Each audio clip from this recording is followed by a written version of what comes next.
9-ാം നൂറ്റാണ്ടിൽ കാർവേണി എന്ന ദേവദാസിയുടെ മകളായിരുന്നു അതീവ സുന്ദരിയായിരുന്ന അല്ലി. അഭൗമ സൗന്ദര്യത്തിനുടമയായ അല്ലിയെ ആരും മോഹിച്ചു പോയിരുന്നു. കൈലാസനാഥന്റെ പൂജാരിയായിരുന്ന നമ്പിയെ അവൾ സ്നേഹിച്ചു.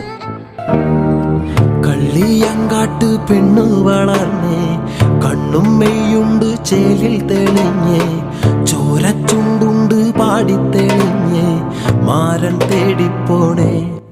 ആദ്യം എതിർത്തെങ്കിലും കാർവേണി അല്ലിയെ നമ്പിക്ക് വിവാഹം കഴിച്ചു കൊടുത്തു. ധനമോഹിയും സ്ത്രീലമ്പടനുമായ നമ്പിയുടെ യഥാർത്ഥ സ്വഭാവം പതിയെ പതിയെ പുറത്തുവരികയും കാർവേണി നമ്പിയെ വീട്ടിന് പുറത്താക്കുകയും ചെയ്തു. ഗർഭിണിയായിരുന്ന അല്ലി ആനന്ദത്തോടെ നമ്പിയുടെ കൂടെ പോയി. കാടും മേടും കടന്ന് ക്ഷീണിതയായ അല്ലി നമ്പിയുടെ മടിയിൽ തലവെച്ച് ഉറങ്ങിപ്പോയി.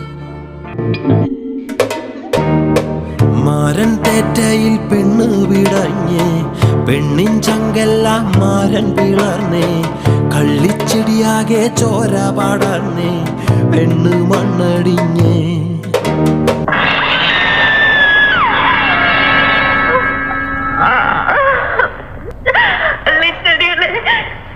നിങ്ങൾ മാത്രമാണ് സാക്ഷി.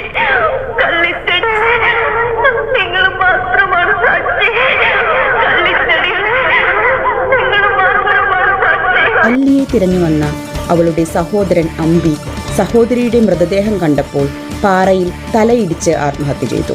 കാലങ്ങൾ മാറി മറിഞ്ഞു. ചോള രാജാവിന്റെ മകളായി നീലനും നീലിയും പുനർജനിച്ചു.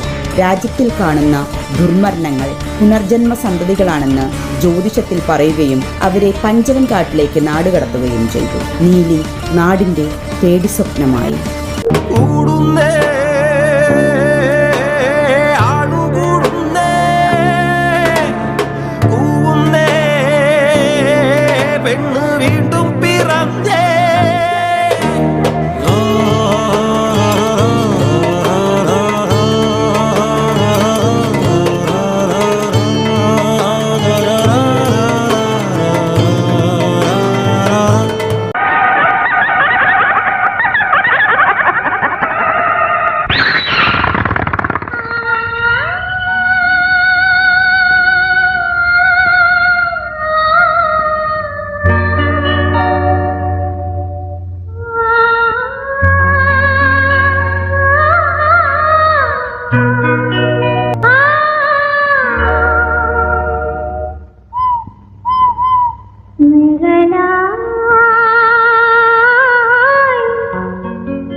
പെണ്ണിൽ ഉയരല്ല പകയാണെന്നേ, തേറ്റച്ചിറി കാട്ടി അവൾ ചീറുന്നേ, ചതിയിൻ കഥ മേലെ അവൾ വാഴുന്നേ, വീടും വിട്ടോ